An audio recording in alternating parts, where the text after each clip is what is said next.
Hello and welcome to another episode of the Melbourne Athletic Development Podcast. Today, I'm very excited to be joined by Dr. David Klyne. David, thanks for being with us this morning. No worries. Thanks for having me, Jack. So, to give some context for the conversation, David, can you talk about who you are and what you do? Sure. Look, I'll give you a little bit longer version. I came up as trained through human movement sciences, then went on to do training in physiotherapy, and then I had an interest in research, or I guess more specifically, I had an interest in wanting to ask questions that couldn't be answered, at least by my teachers and whatnot. And so I went to UQ and did a PhD under the wing of Professor Paul Hodges, who really opened me up to, I guess, lateral thinking in a clinical sense. So clinical questions, but answering them via basic science methods. So, which is a real challenge in the clinic because there's lots of things that we want to know, and usually at that end, clinicians want to know, well, what can we do with it? How can we apply something? Where I want to take a step back by trying to understand from the very minute level what might be going on, so that way we can sharpen our clinical tools at the other end by having a better understanding what's going on and being able to, I guess, tailor, individualize, and target treatments better. So during my PhD, which was in neuroscience, I also undertook separate training in molecular biology. And so that grew a real passion for physiology and biology of pain. So essentially, I'm a pain scientist. And over the years, I've built a pretty good research team where we focus on trying to ask questions that are important clinically, but right from the very scratch, right, that very basic level, the physiology, biology of pain. But particularly we're interested in how everyday factors, behavioral factors such as sleep, how we move, how we eat, how those things might influence pain, whether it be acute pain, the transition from acute to chronic, or a flare-up of existing symptoms.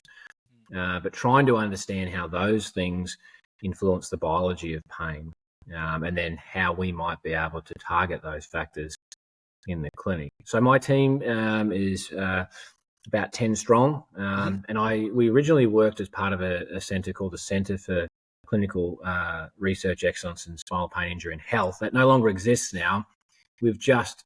I'm linked with a centre that's very new, which is called CIFA.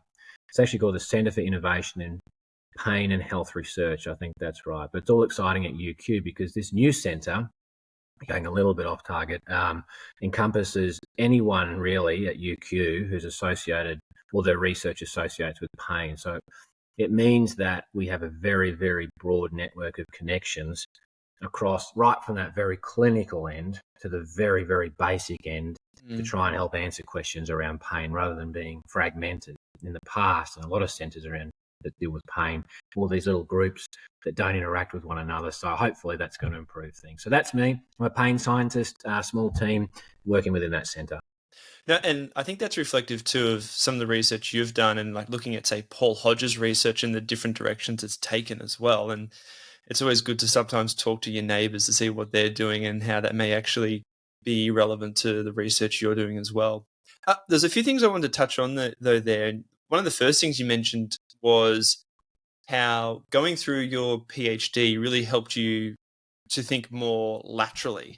And I was actually curious to understand that a bit further. Like, I'm assuming that ties in with looking more at the basic sciences, as you mentioned, how that fits in clinically. But I'd be interested to hear your thoughts on expanding on that, because I think that is something that's often very much underestimated or underappreciated, how valuable it is to continue building your basic sciences in anatomy, physiology, biomechanics, and how that reflects clinical practice. Yeah, it's a really good question. There's two things. Firstly, it's really important. The more you understand further down, if you're deeper into the problem as a clinician, it's going to help you rationalize and clinical reason how you want to apply treatments. But also, for me, it's extremely interesting. So when I did my PhD, my project was I was helping Paul Hodges run a large NHMRC cohort study, which was essentially based around trying to identify what predicts the transition from acute to chronic back pain. And the way we did it was we brought in about 200 people over many years that had an acute episode, that just hurt their back, an acute episode of back pain within a couple of weeks of hurting their back. So it was a really tight criteria. It's difficult to get those participants in that very early stage. And as soon as we brought them in, we measured a whole heap of psychosocial behavioural type things via a lot of online questionnaires and whatnot. But we also brought them into the laboratory and ran a number of laboratory tests for about 4 hours on these participants. And we did this every 3 months for 12 months. It was really, it still is the most detailed data collection for individuals with acute back pain. And the idea is that we wanted to isolate or identify those factors that most strongly predicted those who either went on to recover or those who went on to get worse or get chronic back pain. And for a long time, we've known that psychosocial things have always been best predictors of these things. And that was the case in this study. For me, that was a little bit, with lack of a better term, depressing, because for me, I was really interested in all the blood markers we were looking at, all the biological things, and then all those things come out and you go, oh, well, these things that we've known for such a long time, the psychosocial status of someone is probably a big predictor. But what came out from it was when we dug a little deeper, which a lot of studies haven't done in the past, is some of these blood markers, some of these immune patterns that we were looking at when we profiled the immune system were very tightly linked with how someone was sleeping, how someone was feeling. And it was these factors of how they were feeling and how they were sleeping was contingent upon these immune profiles. And so it was really reliant on these two things to come together to depend on whether someone got better or worse. And the reason that's important is because we often think, well, okay, someone psychologically is struggling in this area. They might be showing depressive symptoms. They might be catastrophizing with their pain. Okay, yeah, they're more likely to have these features that dictate that they'll go and have persistent or ongoing pain. But the reality was a large portion of them didn't. But when we looked at those who had these psychological features or sleep patterns that also had these immune profiles combined with them, they were the ones that almost all went on to have a poor outcome. And the key thing there is that when you dig a bit deeper down, how we sleep, how we feel, how we move influences these immune profiles, and vice versa. These immune profiles influence how we sleep, how we feel. There's sort of this cyclic pattern, right? And they're related to each other. And those things are important ultimately to come together to influence pain. And so that's where my interest coming, I guess, thinking a little bit laterally rather than thinking this one psychological feature or this one sleep pattern is predictive. In fact, it was a combination of these things need to work together. And if you take a short step back and not think about everything that you've learned in training, you go, well, that makes sense. It makes sense because sleep has biological processes. How we feel has biological processes, and these things are linked together. It makes complete sense. There's a biological pathway between how we sleep, how we feel, our immune changes, and how those things are associated with pain. So that's how my thinking started to go that way, dig a little bit deeper in how these things are connected. Yeah, and the thing I think that's really important to highlight there is, again, just speaking from my own experiences when I did undergraduate physiotherapy, they obviously talk about the biopsychosocial model, but I, like probably most of my peers at the time who were all 18, 19, 20, when you hear of biopsychosocial, you go, yeah, okay, like I know psychological social measures might be important, but I want to learn the mechanics and I want to learn the diagnosis and formulate a treatment plan on that. And the thing that I've really valued about some of the research coming out of your publications is understanding the pathophysiological underpinnings of how those things are related, because it's still one of the big issues I see at the moment is when we think about humans, how do you actually identify a human system? And more importantly, related to that is when you think about the musculoskeletal system, it's a part of that broader biological system that's regulated by other non-physical systems, i.e. your central nervous system, your endocrine system, your cardiovascular system, the list goes on. And when you start to actually look into that and go, okay, when we start to see sleep deprivation, we see certain immunological responses that predispose someone to persistent pain, and more importantly, some of the peripheral changes that occur in association with that. That to me becomes very interesting and curious, and obviously opens up some more understanding of what type of interventions may help regulate that further. So let's dive a little bit into that a bit more, because you've obviously done a lot of research of looking at the role of inflammation, of systemic health. You mentioned things like sleep, how that influences the immune system, and then how that may potentially influence peripheral tissue. Can we talk a little bit more in detail about that? And perhaps we start with some of the sleep research that you've done.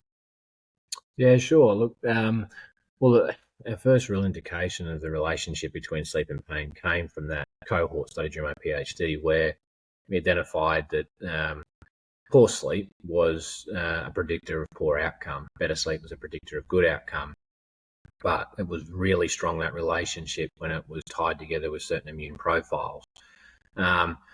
And for a long, long time, we've known that sleep and pain are associated, typically in the past, and still a lot in the clinic. It's thought of as that, well, it's your pain interfering with your sleep. And we've known from our work and those more recently that, in fact, it's also the other way around. But even stronger than that, we think that sleep has a stronger impact on pain than the other way around. And so in animals, we can start to dig down on that, the mechanism. So we've used animal models to have a little look closer at that.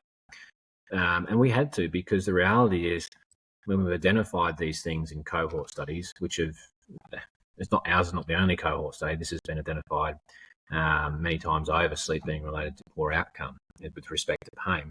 We actually have absolutely no idea or any evidence that poor sleep drives the development of chronic pain, or whether it's actually pathologically linked to pain. We just don't know. The only mechanistic studies we really have in humans to go off is that if you deprive someone of sleep, they may have an upregulation of certain inflammatory proteins, and they also become more sensitive to stimuli, might be pressure or something like that, than the day before. So that's all we had. And so it's a long bow to draw to then tie, well, sleep is pathologically linked to pathological pain, particularly chronic pain development. So we had to go back and think about how we tease out testing these questions, whether that's true, and looking at in animal models of pain. So what we've done is we've had these we developed a new model of sleep, poor sleep, in animals, because in the past, what's typically happened when sleep's been investigated, particularly poor sleep, they'll acutely deprive these animals of sleep, or in such a way that it's completely non-reflective of what you'd see in the human condition. So the normal poor sleeper, like me, maybe like you, like a lot of people, like a large chunk of the population, you don't undergo extreme sleep deprivation for days, and that's your poor sleep. That's not how it works. We tend to have these subtle periods of poor quality. It might be deprivation. More importantly, it's probably a reduction in quality, whether you're fragmented during the night, waking up or not, how long you're sleeping for certain periods, and things like that. So what we did for the to sort of try and mimic that in animals is that we observed rats, a group of rats, during the light phase. So from 6 a.m. to 6 p.m. Now for rats, that's when they typically like to sleep. And we would go in there and we would have people observing these rats. And as soon as they looked like they were going to drift off to sleep, we would gently stimulate them with food pellets, change their bedding, give them toys and things like that, to be as less stressful as possible. And that is absolutely key, because stress itself is a huge or a potent inducer of inflammation.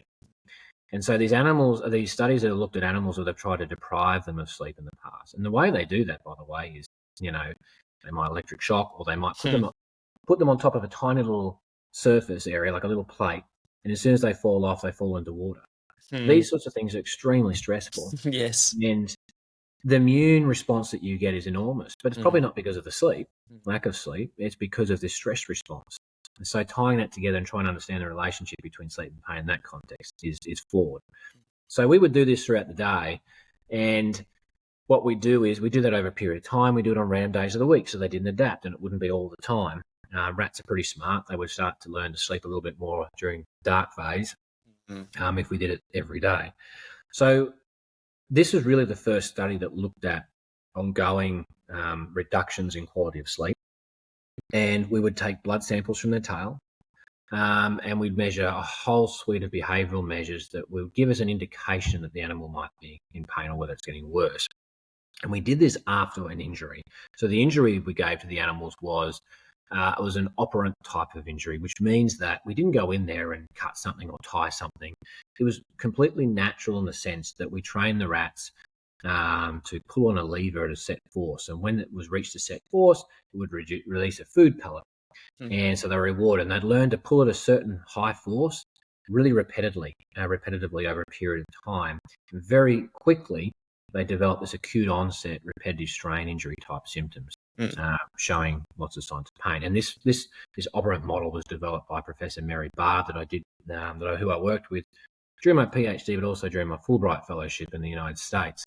So these animals that underwent this injury, after this acute onset of repetitive strain injury and symptoms that were reflective of pain, we then split the animals to either receive this 4 weeks of poor sleep during that model I just explained.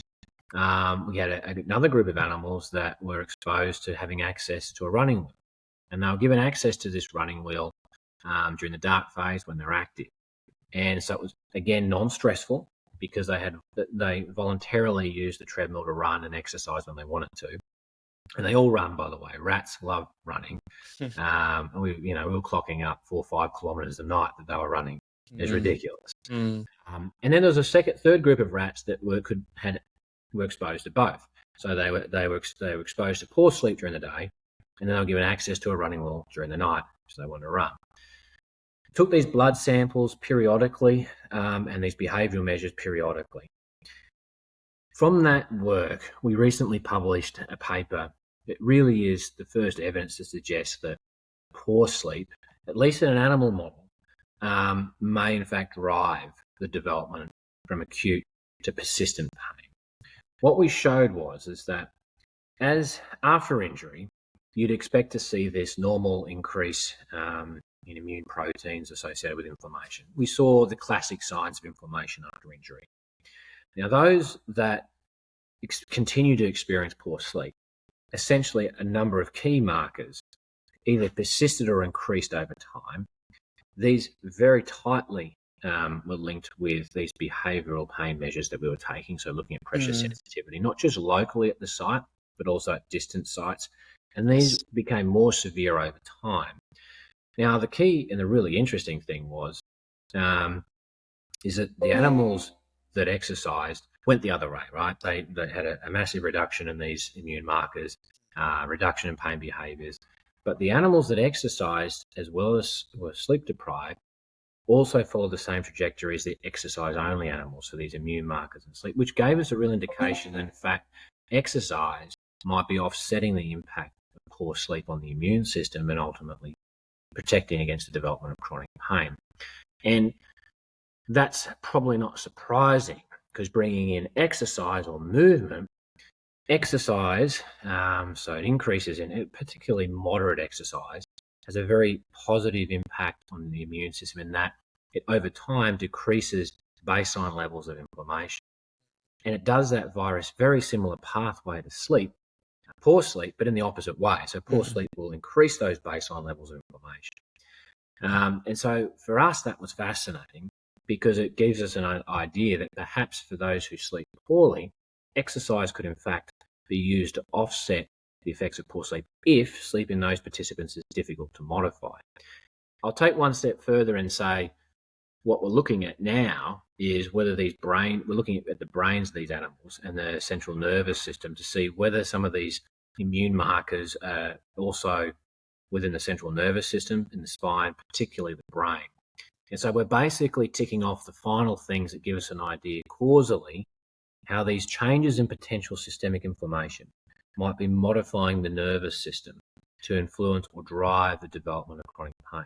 Mm-hmm. And so we've got a series of animal experiments now that are looking deeper into that to connect to mechanisms. Mm-hmm. I know that's a long answer, but essentially that's what we're starting to do, or what we have been doing in animals. And the great thing is we're able to profile these immune responses that we think are responsible, or the way via which sleep drives persistent pain. Now testing these in humans, these immune profiles. So the animal models gave us a chance to look at all this stuff, try and tie together what the actual causes are, and then we can pick out the things that are important that we know would suggest that that's happening in humans, but look at it in humans to see if it's true. That's the next step.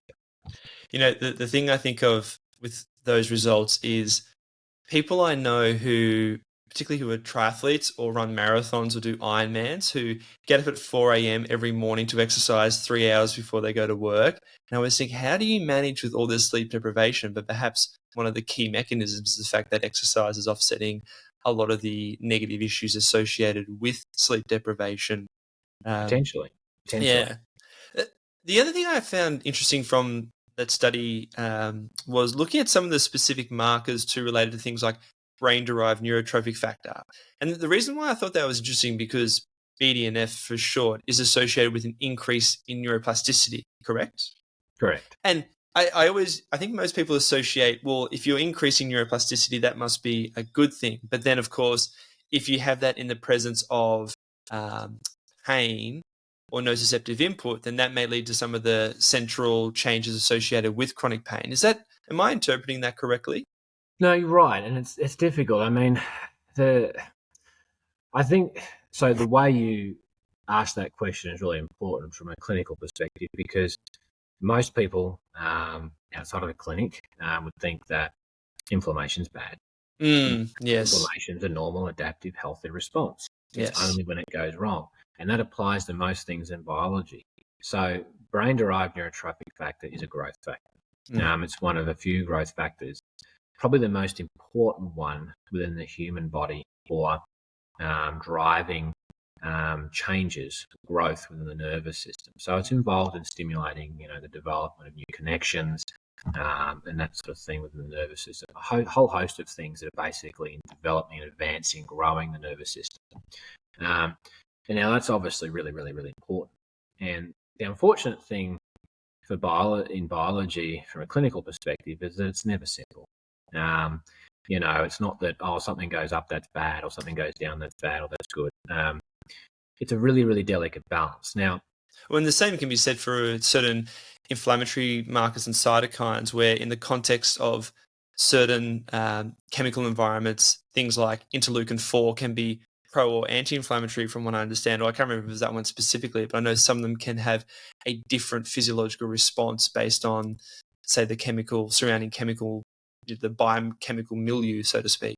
Yeah. Oh, yeah. I mean, look, and this is where research, particularly a lot of clinical research, has hugely got it wrong, right? We are an extremely complex, made-up system, and we ask the most simplest questions that don't give any context or real understanding all the time of what we're trying to ask. It's like it's like saying there's 10,000 pathways to get to something in the body from one A to B. And we're looking at one pathway and saying, it didn't go up and so it doesn't happen. But of course, it could have taken 10,000 other avenues to get there. And then we make these assumptions. And this is where research goes backwards. We ask these very fundamental, these very basic questions of a very complex system. So as you were saying, a lot of cytokines are the messengers of the body. And inflammation, really, when it boils down to it, is basically a system of communication. So cytokines, which make up a heavy part of inflammation, are basically communication molecules. They go and tell something to do something else. Right? Sometimes it's to repair, sometimes it's to heal, sometimes it's to try and help clean up debris or invaded pathogens and things like that. It's only when there's a mix-up in the messaging that there's a problem typically. So they're doing something a little bit different than what they should be doing. So for interleukin-6, which is probably what you're referring to before, Interleukin-6, I think, yes. But there's a lot of other cytokines that are pleiotropic. In fact, so a lot of cytokines aren't pro or anti-inflammatory. They can do both, and they work on a continuum. In fact, they might be doing a bit of both at the same time. So you can imagine research. We go, okay, we're looking at this one inflammatory marker, and if it goes up, it's bad, it's pro-inflammatory. But how on earth do you know at the time that it was doing an anti-inflammatory thing? You just don't know. It's context dependent. And that's the same with BDNF. Most of the time, BDNF is doing what it needs to do, building connections. The theory is that during times where the central nervous system, peripheral nervous system might be undergoing changes that might not be the changes that are beneficial. They might be enhancing the nervous system, for example, to respond to stimuli. BDNF would play a role in that development. And that's probably driven by inflammatory events within the body. They might be slightly getting it wrong. So it's stimulating things, BDNF, one of those things. It's then slightly getting it wrong. And next thing you have a nervous system that's more sensitive than probably what it should be to incoming stimuli. Yes. And I think the other thing that you mentioned that's worth highlighting is you're looking at baseline inflammation. Because in reality, when you think about something like exercise, particularly high intensity exercise, it will cause some acute inflammation. And that's actually important signaling to the body to adapt. And so the issue is not inflammation itself. It's more that alteration in baseline inflammatory markers that's characteristic of chronic inflammation that then leads to a lot of systemic maladaptations, and it's probably the actual basis to a lot of chronic diseases we see these days, including a lot of musculoskeletal pain. Yeah, correct. It's like, as you said, exercise, for example, is an acute increase in inflammation, and that's for a number of reasons. Some of it's restorative. Some of it, like interleukin-6, has a huge role in energy processes within the muscle, and that. So for glycogen, things like that to stimulate that process. So it's needed, but it really comes down to a couple of things. Someone who might have a primed immune system, which means that at rest or through normal life, you're okay. But if you have an injury or something happens as a life event, that immune response, because it's slightly off and the communication is not right for whatever reason, it might be triggered, it might be primed to respond inappropriately. So that's when you see an inappropriate inflammatory response. In some people, you see that there's an elevation, there's just a mismatch or an imbalance of what should be there at the time, which is problematic. There's a few things. Ultimately, it comes down to very delicate coordination of these immune markers that need to happen in very precise moments and timings, depending all literally from hours or 30-minute cycles, 5-minute cycles throughout the day. There's a natural shift and flow throughout the day that you should see with lots of different individual biomarkers, millions of them.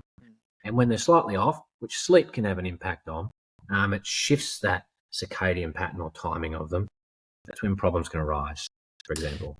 Yeah, and that also helps to make sense too when you think about the issues with, say, long-term use of anti-inflammatories, which you see some athletes do, and how that can then prevent adaptation of the muscle because satellite cells may not become activated or proliferated. Or I know got quite interested in looking at oxidative stress and people taking antioxidants, which could be something as simple as vitamin E or vitamin C, potentially suppressing adaptations from aerobic exercise.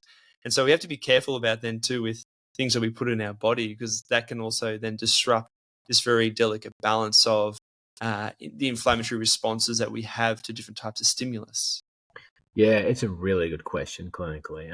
I think clinicians should ask themselves in a really healthy way, because I'm not a medical doctor and I'm certainly not saying what's right or wrong.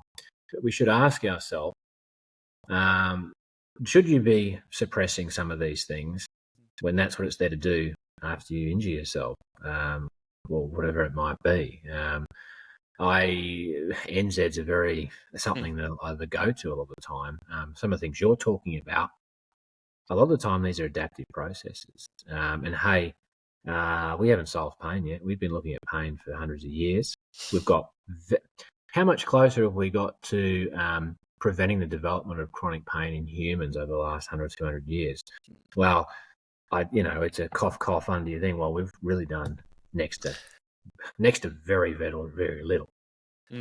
Well, there's probably a bigger discussion there too to think about what environmental factors have changed, particularly over the last, let's say, 50 to 100 years, but even probably the last 50 years, that are also influencing our physiology. Because I also think about then some of the changes in the average population when we think about rates of overweight or obesity, changes in exercise and physical activity, changes in sleep.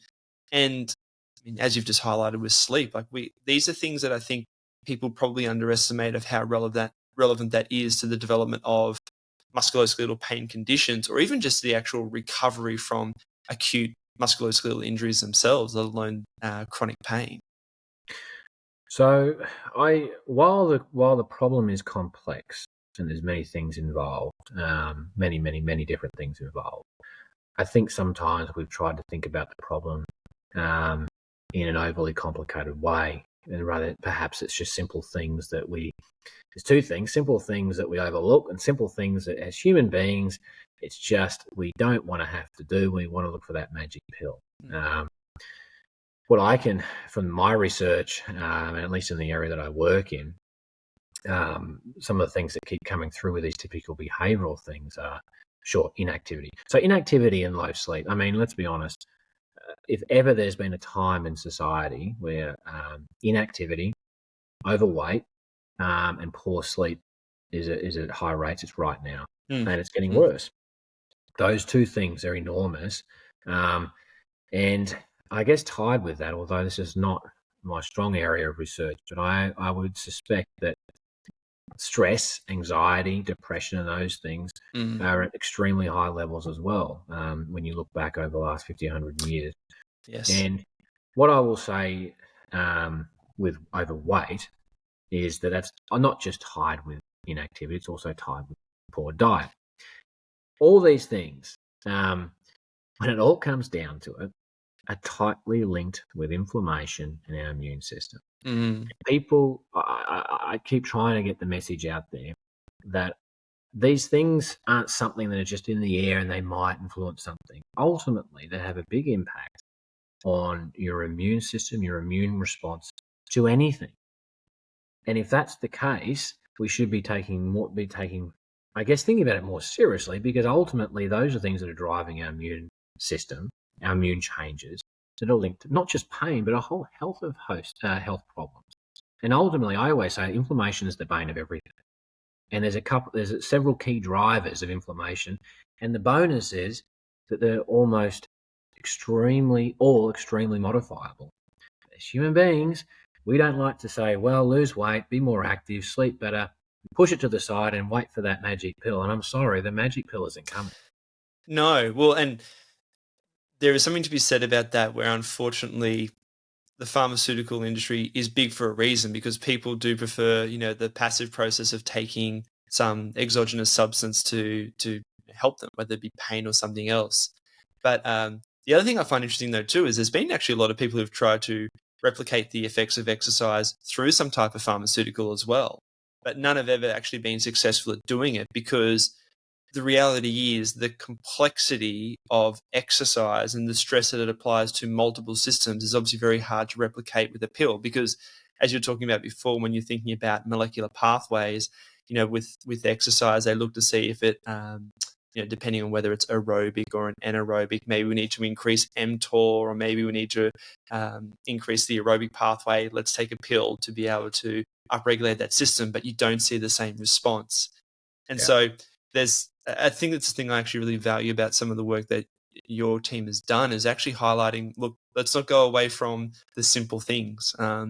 It may be unfortunate, it may not be necessarily sexy, but you actually have to consider that these are big things that regulate our biology and physiology and that contribute to someone's pain condition. Yeah, and I think if I was to tell a clinician this, I mean, I was like, you just arm your patients with education to get buy-in from them. Arm them with evidence and give them an education and going, there's hardcore biological links between how you sleep, inflammation and pain, between how you feel, what you eat, how you move, between inflammation and pain. And maybe that will help get buy-in from them, because it may be patients take that with a grain of salt if they're told that, but maybe they don't believe it because they're saying, yeah, but my pain's here. How I sleep? And my answer to that would be, well, okay, if you're sleeping poorly, that changes your the inflammation that's within your circulation. That inflammation within your circulation communicates right down to the tissue cellular level to where you're saying you're feeling this pain. So that ultimately can have an effect on the balance of what's happening within that muscle. And that can change whether it becomes fibrotic or not, and a whole host of other tissue-related health things. Now, if you don't want that to become chronic, well, you might want to change your baseline systemic levels of inflammation, because over time, that's going to contribute to advancing your nervous system down a road that you don't want to be going down towards chronic pain. Getting that sort of buy-in from patients would be great if clinicians, I guess, could maybe educate them in a way to help literally make them think, you know what, there's actually a truth behind that. It's not just some airy-fairy stuff. Yeah, and I think also too, thinking about analogies that help people, because I often think of it at the starting point of going, how do you feel after a really bad night's sleep? People go, oh, terrible. I feel stiff, I feel irritable, blah, blah, blah. And I think you can then use that similar analogy. Like the reason that's occurring is a lot of it has to do with the inflammatory response from poor sleep. And I often like the bucket analogy, where we're constantly filling up our bucket with different types of stresses, and we use something like sleep to empty the bucket, so to speak.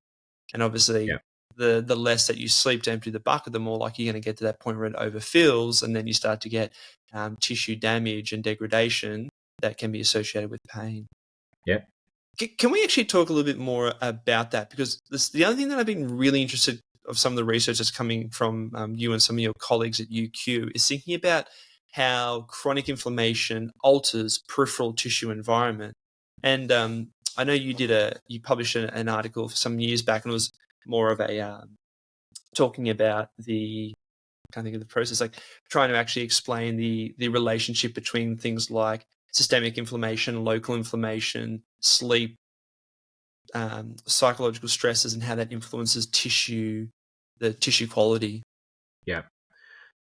So what we tried to do in that paper was to do what really no one else has done, is try and provide a plausible pathways by which some of these lifestyle things, so we called it mind, but we're talking about lifestyle things, so environment, how you sleep, how you feel, try and provide a biological pathway by which those things can actually influence your tissue health. So at the tissue level, and really we're talking about things like muscle fibrosis.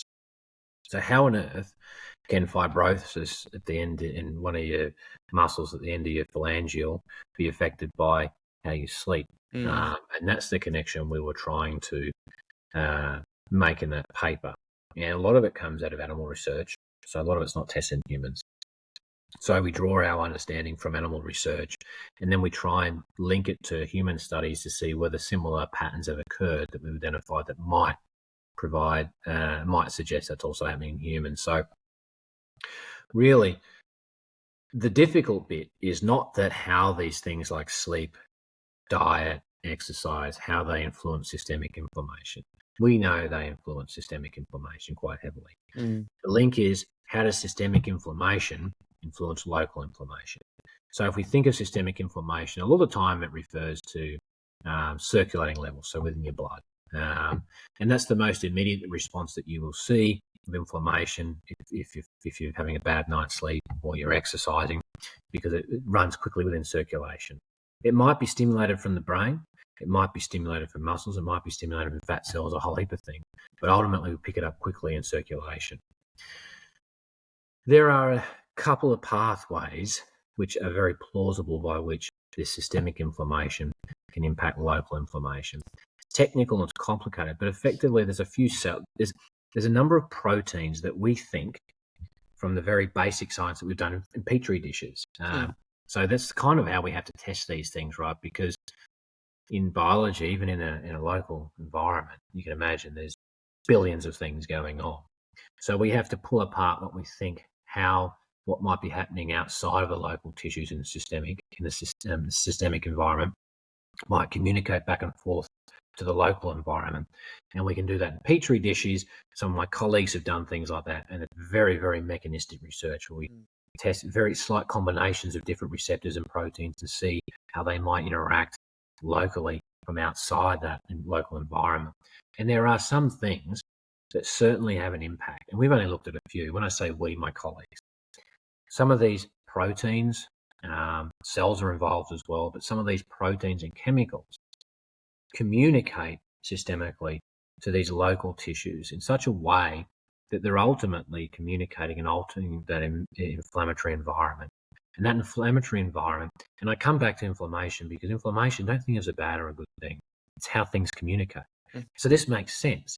How does the systemic communicate with the local, the very tissue level stuff? Of course, you'd expect there to be a communication cycle. So something's going on out there. The body's trying to tell something or adapt something at the very, very local level. It has to have the ability to do that. And so some of these pathways have been tested, and some of them we can see they have changes. Now, are they big changes? No, but we suspect that there's probably many, many, many hundreds, thousands, millions of these different pathways or proteins or chemicals that can actually go across and communicate. What we do know is that they can go across that local wall, so that cellular wall, may it be an individual muscle fiber into that cell, communicate, and also it communicates back. So not only does a systemic environment communicate across to those local tissues, local environment, and influence the inflammatory environment, which may influence fibrosis, that also communicates back, which can increase systemic inflammation. We know this, right? If you injure or you damage your muscle, why do you get a systemic effect? There is, of course, there's top-down things that are going on that modify that, but you have a spillover into circulation. A spillover into circulation of a lot of inflammatory type proteins that communicate across or literally spill across into circulation. It goes both ways. And the really neat thing is, when you think of it like that, is that it gives you an understanding of how important behavioral factors or everyday things of how you sleep, eat, and move can influence your tissues right at that very cellular level. And I think to emphasize your point about how local affects systemic, I think of how you feel after you've induced DOMS or you've had like a massive contusion, because you certainly notice the systemic effects from that as well. And obviously you can make the assumption that that works the other way around as well. Can I just make a point on that? Go on, yeah. So the critical thing about this is it's cyclical, right? Sleep is heavily regulated by inflammatory molecules and proteins. Communicating things. Inflammation is a communication process. That's how it is regulated. How you feel is regulated by inflammatory processes all the time. That's the physiology and perhaps even the pathology behind all of these things. And we've known for a long time, animal research is a lot more advanced in this area. We've known for a very long time that how you feel, how you sleep, what your mood is, how active you might be, can influence inflammation, but also that inflammation can influence it top up. So bottom down, top up, goes round and round. If you inject someone, or in the past studies, an animal, if you just tweak a little injury to that muscle, or you inject something that incurs an inflammatory response, immediately these animals go through the processes of going through as if they've got a viral infection. Right, so you get fatigue, your sleeping's off, you feel more sensitive, more pain, stiff in the joints, things like that. Your mood's really affected. These viral, or what they call sickness type symptoms in the animal world, are what we feel when we pick up a virus or anything like that. And the reason we feel that way is not often because of the virus, it's because of our immune response. It's inflammation. And so that gives you a pretty good understanding, hey, changes in our immune system, particularly inflammation. Okay, so there's a pretty strong link between those changes and changes in how I feel, how I sleep, and things like that. So it's cyclical. I also then wondered too, I don't know if actually there's any research has been done on this, of when someone does exercise, for instance, where if you have a lot of indications of poor systemic health, you sleep poorly, you're physically inactive typically, and then you go and do some type of new novel stimulus, is the inflammatory response that you get larger based on your baseline health markers? I'm not sure, but my guess would be that a lot of these baseline health markers will dictate your immune response. I suspect it comes back to the priming your system, right? So if you might be, let's say you have depression, clinical depression. Again, I'll keep harping on this. Inflammation, clinical depression is tightly linked with key cytokines, toxic pro-inflammatory cytokines to drive that pathology. Not surprising, those same cytokines are involved in pain. If you had depression, your immune system's probably going to, and you had nothing else, and you went and exercised, you hadn't done it before, new stimulus, of course you're going to be probably more primed to have a negative immune response, so inappropriate immune response compared to someone who isn't. So I think, I don't know, but to answer your question, there'd be a whole host of things that would determine whether someone had a healthy or not healthy, a suboptimal, optimal, inappropriate response or not. It's so highly dependent on so many different things. Yeah. And it's funny you say that, using depression as an example. I read a study recently, and I'm no researcher, so perhaps people may be critical of the quality of the research, but it was a study looking at the correlation between depression and passive tissue stiffness, and seeing that there was a correlation between the two. And one of the things that's associated with the severity of DOMS that you experience, delayed onset muscle soreness, is the amount of passive stiffness you have. So I often wondered if there's also a direct relationship because of how things like depression may influence the mechanics of our tissue, and therefore if you have more passive stiffness, you're more likely to get more tissue damage that leads to the symptoms associated with DOMS. And that's obviously me extrapolating here, but it seems like a plausible mechanism. It's a really good question. And theoretically, yes, is the answer to your question. It could be clinically difficult to prove. Yes. And maybe difficult to answer, but theoretically, yes. And they're really good questions, really, really good questions, because, again, it's thinking laterally, right? It's people that typically haven't thought, well, maybe that's why, Absolutely. So, really good question. Now, the other thing that I'm interested to talk a little bit more about is how tissue fibrosis influences, say, muscle mechanics. And I know your colleague, Gregory James, has actually done a fair bit of research on this, but I know you've been involved in a bit of it as well. Perhaps I need to actually reach out to him to get him on the podcast. But I've been particularly fascinated of looking at how fibrosis may influence, say, sensory motor control. And I know, well, just to take a step back, I know a couple of years ago, he published a paper looking at where fibrosis occurs and seeing that it has a more direct impact on the muscle spindles. This is some of the research he did with Carla Stecco. And I actually know Carla quite well because I'm heavily involved in the Fascial Manipulation Institute over in Italy. And the reason why I find that so fascinating is because, and important, is thinking about this, how that alters motor control, because that's obviously been a topic of discussion for many years now. And there's obviously been different types of interventions used to think about how we can influence that. But I often wonder then, is the issue then related towards more of a peripheral level that influences our motor output, and whether we need to think about how we can change the peripheral tissue to influence motor output? I would love to give you a great answer on that. It's just, I'm going to be complete, and this is where a good scientist knows when to pull up stumps and say it's not my area. Yeah. Greg, you should get Greg on the show. He'd be Absolutely great. Give you some insight in that. The motor control and movement side of it is something I'm out of, and I have my lane, so I can't give you an answer on that. Greg is the guy to ask. His research in that, I know that area has been a little bit of a game changer. Some of the stuff I've done with him has been looking more at the pathways by which the molecular pathways by which fibrosis occurs. Yes. Which is interesting itself, and of course it involves an inflammatory connection. But my work has not involved how it influences motor control or motor neurons and that sort of thing. So that's out of my realm, unfortunately, Jack. That's all right. Well, one thing I did want to talk about a bit more is some of the clinical implications. And obviously something we've talked a lot about is sleep itself. Hmm. What is good quality sleep, and what are things that we can influence, recommend as clinicians to help better regulate sleep? So every conference talk I have, first question, at least within the top three I have, is so how much sleep should they be having, patients be having? And my answer to that is, well, I'm not a sleep scientist. Yes. But I answer this way. It's not, I think how much is not as important as how well. Quality is more important than duration, is the first thing. There's clinical guidelines, there's evidence out there to suggest that 7 to 9 hours is ideal.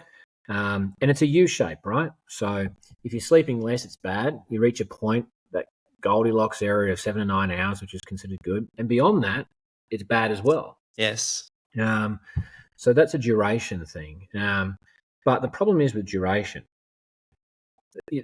that gives us that doesn't mean it's good sleep.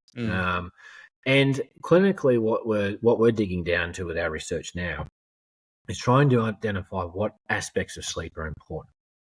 So we know that there's certain aspects of sleep. So you have your this is still very basic, and I think sleep is much more complex than this. Typically, we think of it as these 4 stages, right? You go through, REMs, and you go through this descending period of deeper and deeper sleep through these different stages, and over that 90-minute period, you recycle back, and then you go through it again, right? Now, that's very basic.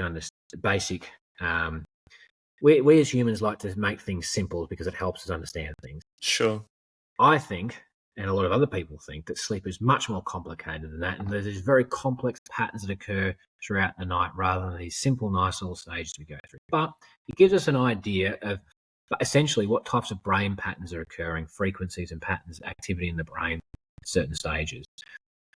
Slow wave sleep, which is the deepest form of sleep, is linked to really where we think restoration of our immune system and things like that occur. So we probably think that phase of sleep is probably really important then for things to do with health, including pain.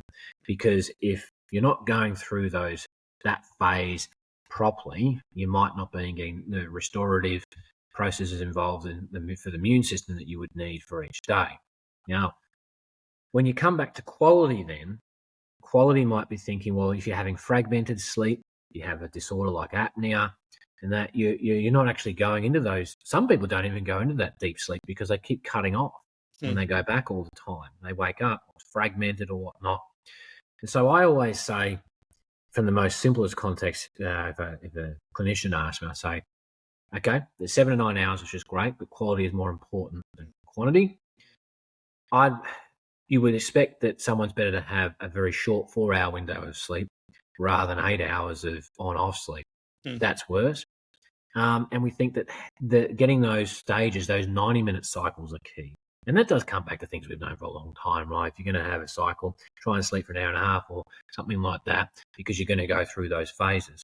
What we're testing is looking at whether people who don't have those stages of sleep, like slow wave sleep, deep sleep, if they have less of that, do they have these pathological changes in the immune system that we see that are having a flow-on effect to their health, including pain. So that's what we would say. Now, the problem is, for us, it's easy as researchers to say, sleep's a problem, affects your immune system, affects your pain. But then getting people to change their sleep is not easy. We live in a tech world. Sleep hygiene is terrible. It's one of those things where you can, again, tell people a whole heap of tips, behavioural tips around improving their sleep hygiene, which have a really strong impact on how they sleep. But they don't do it. You don't drink caffeine, for example. There's been tips around for decades. You don't drink caffeine at a certain time in the afternoon. Don't have afternoon naps. That affects your duration of your sleep cycles throughout the night. Don't look at blue lights and that when you're in bed. It affects sleep, things like that. All these sorts of things. Be in a cool room, be in a dark room. Yes. All that stuff, right? So what we're looking at as well as other treatments like cognitive behavioural therapy. So there's a treatment, cognitive behavioural therapy for insomnia. It's been around for a long time. In fact, that's the gold standard for treating insomnia. Mm. And I really like this approach because I think it's going to give, if it works, if we prove it, we have a clinical trial starting up towards the end of this year, who I'm working with, co-PI of mine, Michelle Hall, the University of Sydney. And we're combining, in fact, that's where a lot of our animal works come together as a principle for testing this sleep treatment in humans. So we think if poor sleep's a bad thing, we might be able to improve the immune system and improve pain through cognitive behavioural therapy. And the key thing is with this is that if it works, it will give clinicians with a tool that they can have at their fingertips to potentially offer individuals who sleep poorly that have pain. And insomnia is one of those things where it's not that the individual is limiting or restricting their sleep. It's that they don't have the capacity to actually get enough sleep, or they're waking up, they're breaking it. But the reality is, though it's the most common sleep disorder, 30-40% of the population have it. It's a lot, right? There's probably a lot more that have it but are not diagnosed. And sleep deprivation or general poor sleep mimics probably the same immune responses that you would see with people with insomnia anyway. So my gut is, although as a disclosure here and a statement that I'm not saying this is what you should do, but my gut is that people who just sleep poorly would probably benefit from cognitive behavioural therapy for insomnia-like symptoms anyway. And so we're hoping to have this tool that can be then clinicians can have at their hands to not just say, here's a fact sheet for sleep hygiene, but also why don't we go through this 4-week cognitive behavioural therapy for insomnia treatment, which can be easily learnt by any clinician and delivered by any clinician. Yeah, that would be interesting to see the rollout of that. And I think also too, that's the thing that I think we need to get better at, is how we actually address all these non-physical factors, because they actually have such an important effect on the overall outcome of people that we work with. Yeah, and that's why it's not surprising when the patient walks in the door, they not only have poor sleep, they have psychological symptoms. They might be depressed, and they might be inactive. And you know why? It's because all these things are connected by very common inflammatory pathways. Well, and that's it. And obviously I'm assuming for most clinicians, there are times where things don't respond the way that you expect. Part of that may be related to, there may be an incorrect diagnosis, but part of it may be related to the fact that you haven't addressed some of these other key modulators to the system that are influencing how they're responding to interventions that you're giving them as well. That's right. And one of the mechanistic studies that we're looking at in animal models at the moment is actually trying to test whether sleep impacts different injuries differently. And now we're teasing down into the exact mechanisms of how sleep might influence pain based on the injury type. And when I say injury type, I mean whether it's a neuropathic type injury pain, so it's a nerve damage, predominantly nerve damage, or predominantly non-nerve damage, so it might be nociceptive or nociplastic type pain. Yes. And that's important, right? Because if an individual comes in and they have neuropathic pain, but sleep doesn't matter how they're sleeping, it doesn't impact that pain so much, well, then you wouldn't give it to them. And so this is the next layer of mechanistic research we're doing at the moment to see whether different etiologies are differently impacted by things like sleep, because it's going to help the clinician tailor those treatments. In fact, we have preliminary evidence to suggest that neuropathic injury, so nerve injury, is less likely to be impacted by sleep, whereas non-nerve injury is more likely to be influenced by sleep. So if your systemic inflammation, changes in systemic inflammation from changes in sleep are more likely to influence sensitivity and pain from damage that doesn't involve the nerve than if it involves the nerve. That's actually, okay, that's very interesting, because when I think of, say, nerve root compressions, I know some of the stuff that Nikolai Bogduk has done talked about how it's not just about the compression of the nerve, but often the inflammatory response to it. But perhaps the exact inflammatory mechanism is slightly different, but it's also something I don't know much about.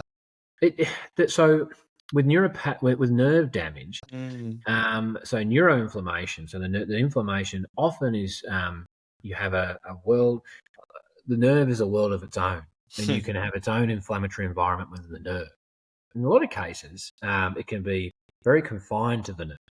Whereas if you damage a muscle, you tear a muscle or something like that, Yes. you can have it. It's almost a spillover, and it can be quite what's the right word? It can spread. It can be diffuse. Diffuse, yes, yeah. And so systemic inflammation in a way can have a greater impact on that diffuse rather than that local confined. It might be very severe, but confined inflammation to the nerve.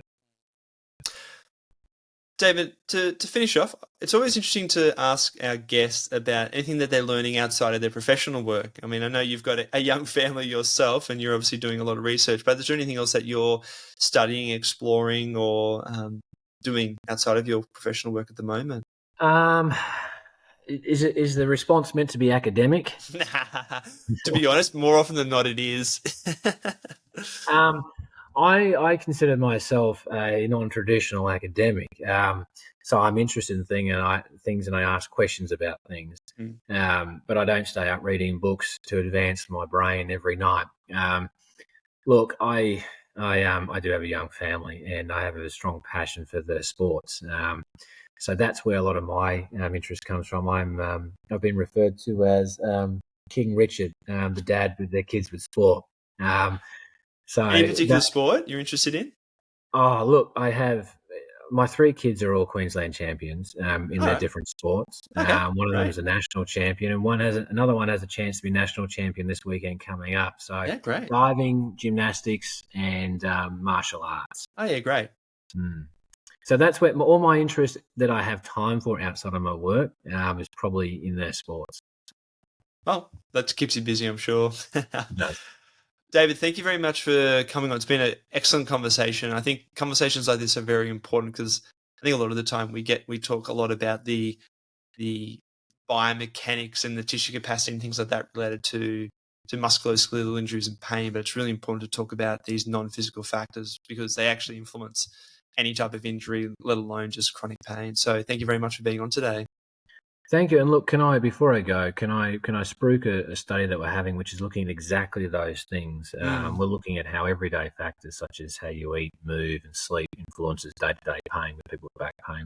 Yes. And so we have a study ongoing at the moment. It's a huge US-funded study, and we're wanting people who have current back pain. And if you're interested in being involved, you'll get rewarded for being part of the study. It's also extremely interesting, and you'll get feedback on your own symptoms and things that you might not have been aware of that you'll get out of it. So if you're interested, look for back pain study under my name, David Klyne, at the University of Queensland, and you'll find the link page to get on and get involved. Okay, yeah, great. And I'm assuming if people want to find out more about you or your research, they'll be able to find your publications on there as well, correct? Yeah. Most of my publications are listed in my UQ profile. Yeah, great. Well, David, thank you very much again. And to all of our listeners who do listen in, please do like, subscribe, leave comments. It does really help us to share this information to our bigger audience. Thank you again, David. Thanks, Jack. Appreciate it.